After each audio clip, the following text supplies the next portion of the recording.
Julian, how do you feel after like it has been like 5 days so far? How do you feel so far, like mentally, physically? Still excited, tired, you want to go home?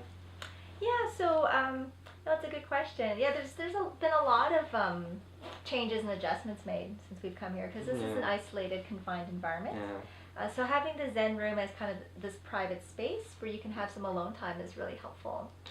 Tak, więc tutaj jak ktoś chce, może przyjść i się trochę odizolować od reszty grupy, żeby pobyć z własnymi myślami i na przykład poczytać książkę. Tutaj Julien wzięła ze sobą książkę Andy Weir, like how do you pronounce this name?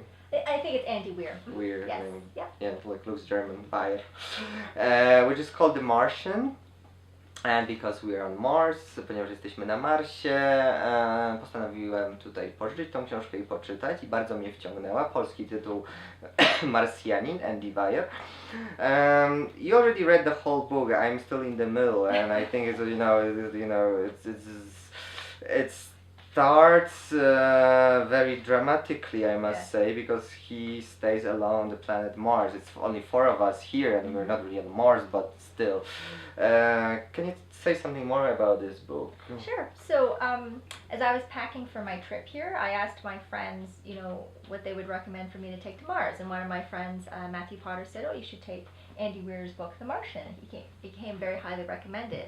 It turns out Andy Weir is a computer programmer, but he's also a very, very smart individual. And the scenarios that he presents in this novel are all within the realm of scientific possibility. So that's, I think, one of the reasons why it's become such sort of a very popular book. That it's a science fiction book, but it's grounded in reality in terms of biological, chemical, and physics principles. Więc książka opowiada o przygodach Marka Whitneya, który zostaje sam na Marsie. Jest napisana przez Andy Weir'ego, który jest informatykiem, ale jest również bardzo tutaj kreatywną osobą, która napisała książkę zabawną, dramatyczną, ponieważ zostaje opuszczony przez swoją załogę, która wraca z powrotem na Ziemię, musi sobie radzić, żeby przetrwać. Ale książka obfituje wiele tutaj ciekawych rozwiązań technologicznych, dlatego nie tylko polecamy ją osobom, które lubią czytać książki przygodowe, ale również tym, którzy są zafascynowani nowymi technologiami. Czyli I heard like there will be a movie based on this book, directed by Ridley Scott, and the main character will be played by Matt Damon. You? Oh. I'll nominate you. How about that? It'll be Matt Damon, who recently played Dr. Mann in Interstellar, so I guess they really liked him in science fiction premises, right? Well, so, sorry, go ahead. Yeah, so I think it's exciting to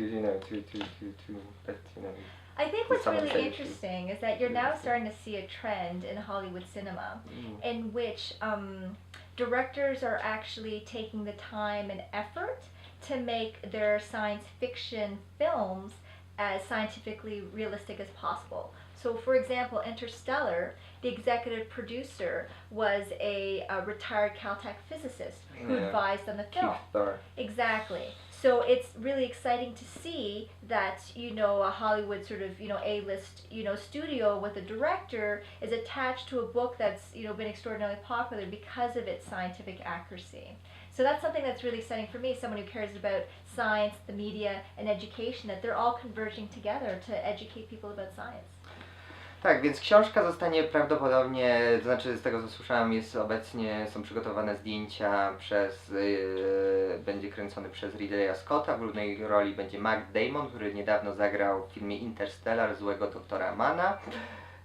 Jak tu sama Julien powiedziała, to co jest bardzo fajne zarówno w Interstellarze, w którym jednym z osób, która pracowała nad filmem był znany fizyk Kip Thorne, jest to, że filmy stają się coraz bardziej bliskie nauce, nie tylko pokazują całą wizję fiction, czyli fikcję, ale również jest w tym dużo science, czyli nauki.